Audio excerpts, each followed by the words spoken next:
today's presentation. Today I'm going to be talking about the thesis topic that I've done. Obstacles against developing communicative competence in spoken English at the undergraduate first year level students and exploratory study. So I'll discuss about the problems, limitations, barriers and failures in the development of communicative competence, that is the skill of speaking. That is spoken English at the undergraduate level, and I'll try to focus on this. So the first thing that I've discussed about what is communicative competence.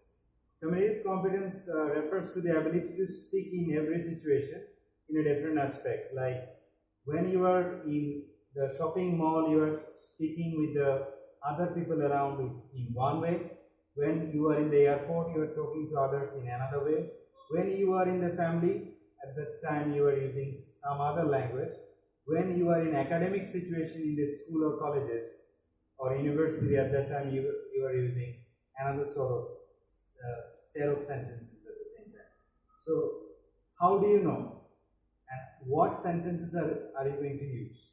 This is the ability that we have. But in case of Bangla, we do not have any problem. But when we just go for using English, at that time we face problem.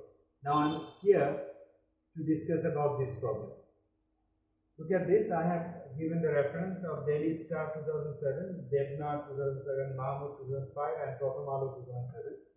They say, according to the research, that it is well known that students who fail in English in school and college leaving examinations are mostly from rural areas.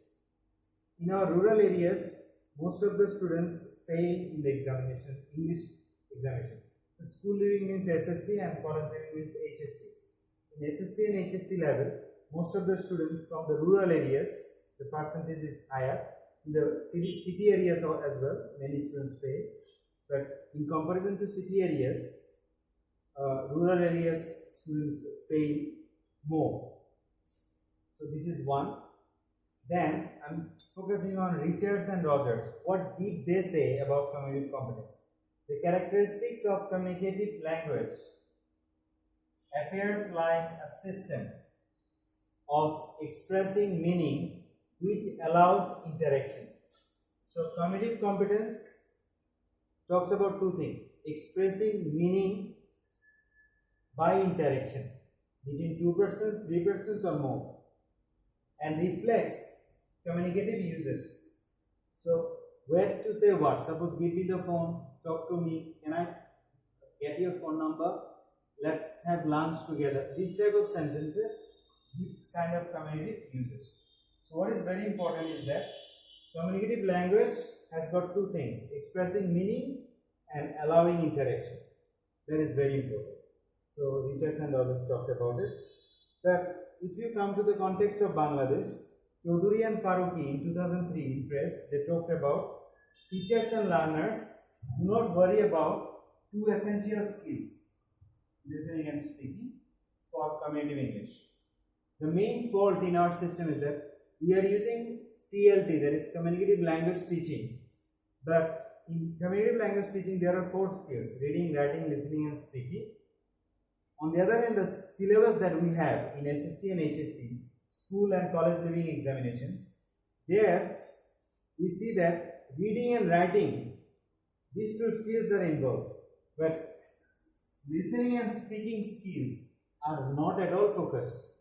That's why in the undergraduate level, when they appear in the honors first year level or bachelor degree first year level, at that time they face difficulty in these two skills. As a result, my topic, obstacles against developing communicative competence in spoken English at the undergraduate first year level, an exploratory study. There I have given three research questions. The first research question is, why do most of the learners fail to develop speaking proficiency in English language? So look at this. The main reason, is it the poor background that they come with? My question. Why do the learners fail to develop speaking proficiency in English language? Most of the students from city areas, they automatically get some sort of ability. On the other hand, the students from village areas, they fail. Number two, what makes academic education less helpful to develop communicative competence in English at ESL, English as a second language, EFL, English as a foreign language, last one. So, I'm talking about academic education. Why less helpful? Is it the curriculum that they follow? The question. The third research question that I have, how do socio-cultural and psychological factors, social and cultural along with psychological factors, seem responsible for causing failure in developing communicative competence in English as a second language?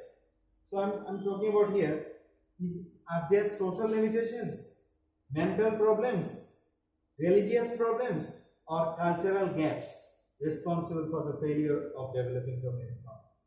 So these are my research area, and I felt very interested in it because I feel that this will help me to get some ideas from the research.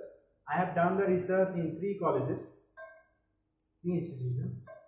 First one is Gurudal Government College, Kishoreganj. There I worked as an English language trainer. Then I worked in Southern University, Bangladesh for 3.5 years. There I have done the research. And the last part is Cox's Bazar Government College. There I have worked as lecturer at the same time English language trainer, lecturer in the Department of English and English language trainer in foreign language training. From there I have gone through a lot of students and I have gathered my experience and I have done the research based on this. So hopefully you will watch my next video and get to know about the updates. That's it from here. Thank you very much.